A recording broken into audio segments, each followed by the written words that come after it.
What's going on YouTube? I'm back, your movie guru, with another review. This one I'm pretty excited to talk about. This one I'm reviewing is Hellboy. Uh, so for those of you who don't know, Hellboy was a character created in the 90s by Mike Mignola. And it originally had its on-screen adaptation in 2004, played by Ron Perlman, and then it was directed by a great director. I always have trouble pronouncing his name, Guillermo del Toro, one of my favorite directors, really good guy. And that film, they had one film and then they had a sequel in 2008. Both of them were very positively reviewed. I believe first Hellboy got an 81% on Rotten Tomatoes, and then the sequel got an 86%, Hellboy and the Golden Army. And I've never read the comics, but I have been a big fan of those two movies. As far as superhero movies go, have always been two of my favorite. And one of the criticisms that series had with Guillermo and Ron Perlman was that some of the fans of the comic series complained that it strayed a little bit too far from the comics.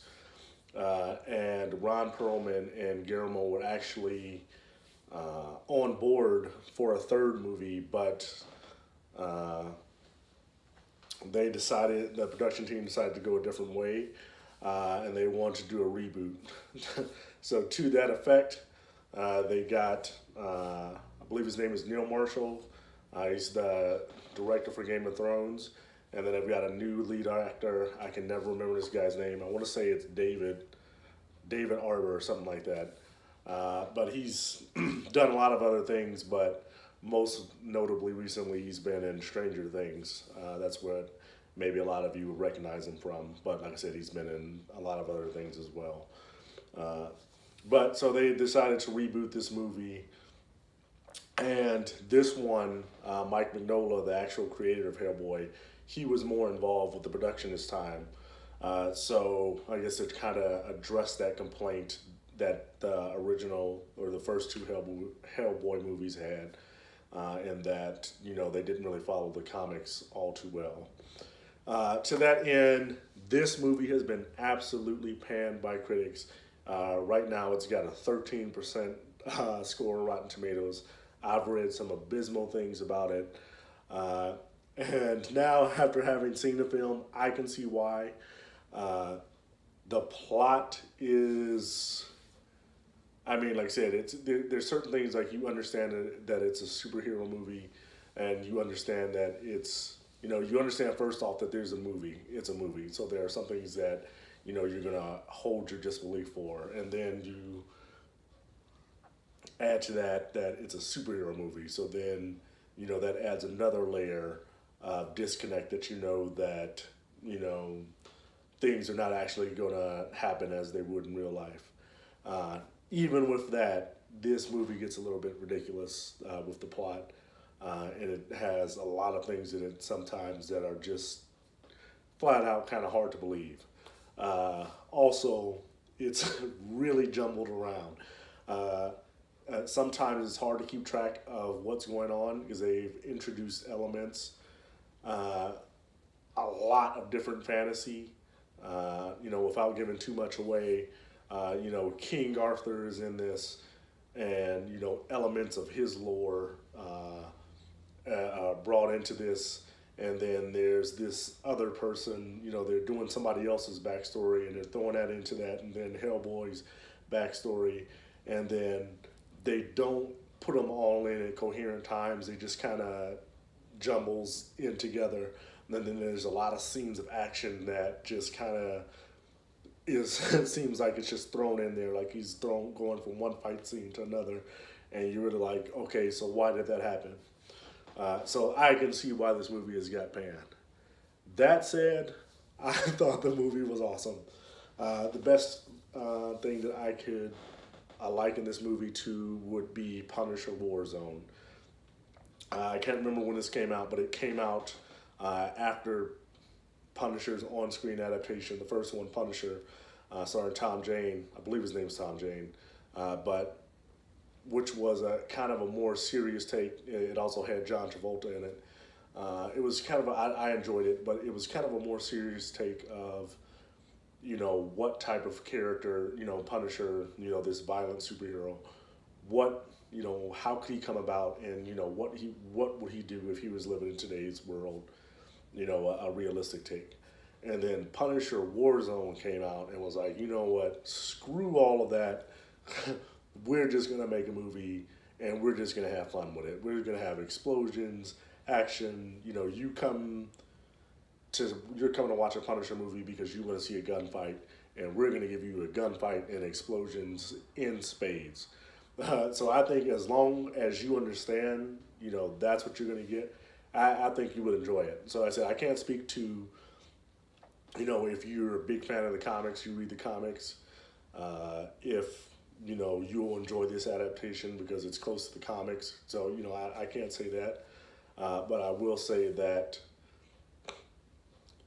to enjoy this movie, especially if you've seen the first two Hellboy films, you're going to have to disconnect yourself from that reality. Kind of the same way that I look at, it's a bit of a segue, when you're looking at Jack Nicholson's Joker and you're looking at Heath Ledger's Joker, you've got to understand that they're portraying two different interpretations of the Joker's personality. One is a campy, half dangerous, half funny, kind of guy, and then one is just deadly maniacal, plotted, calculated killer. And then same in this way, this is two very different interpretations of Hellboy's universe.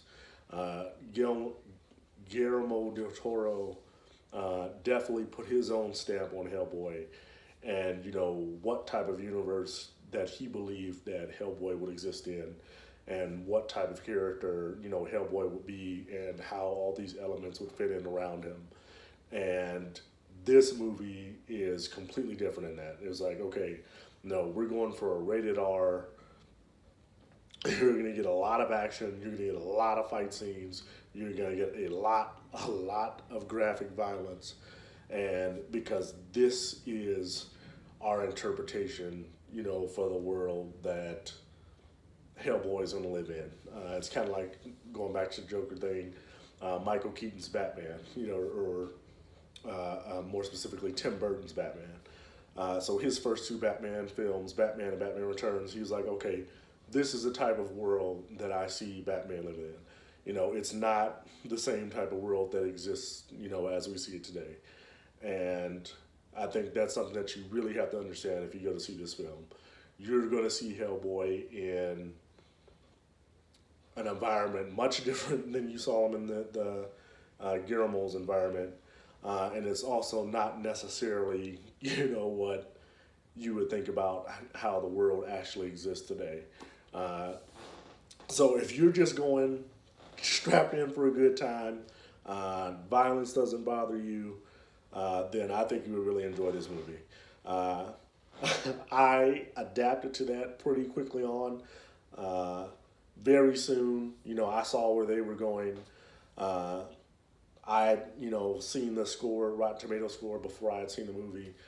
So I knew that, I didn't have the highest expectations. I'm a big fan of the first two Hellboy movies, but, I didn't come in with a lot of expectations because I saw it was getting panned by critics.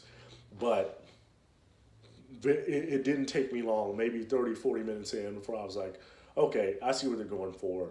Let me rearrange what I'm thinking this movie should be and try to enjoy it for what it is. So if you can do that, I think you'll really enjoy it. If you are a big action fan, it does have some moments of humor. You like big epic fight scenes. You like gun battles. You like kind of fantastical elements, supernatural things, then, I think you really enjoy it. If you're kind of looking for a more serious take, on things, and if you're like a really big fan of Guillermo's vision and you want it to stay there, then you probably won't enjoy this. So for me, I'm going to give it 8 out of 10, not because I think the movie is so well made. Like I say, the plot and all that type of stuff was jumbled and messy. I'm giving it an 8 out of 10 just because of the amount of fun that I would say it is. Just for entertainment value, I'm giving it an 8 out of 10. You know, if you just want to go be entertained and don't mind violence, or if you enjoy violence, then you will enjoy this film. All right, this is getting long enough. If you disagree with me, like I said, let me know in the comments. If you know this was the worst movie you've ever seen and you can't believe that I would give it an 8 out of 10, and let me know. We can talk about it. I'm definitely open for criticism on this one. Like I definitely know not everyone's going to agree with me. Some people are going to absolutely hate, you know, what they've done with this. And like I said, even myself, I did really enjoy Guillermo's interpretation, and I wouldn't mind and in fact, I would have enjoyed to see him make his own third film and kind of close out that arc, you know, before we see this different adaptation. But, you know, that's show business. So what are you going to do? Anyways, hit the like, subscribe button if you like what you see. Thanks once again for watching, guys. I hope you all have a great weekend. I'm really enjoying it so far. So thank you once again.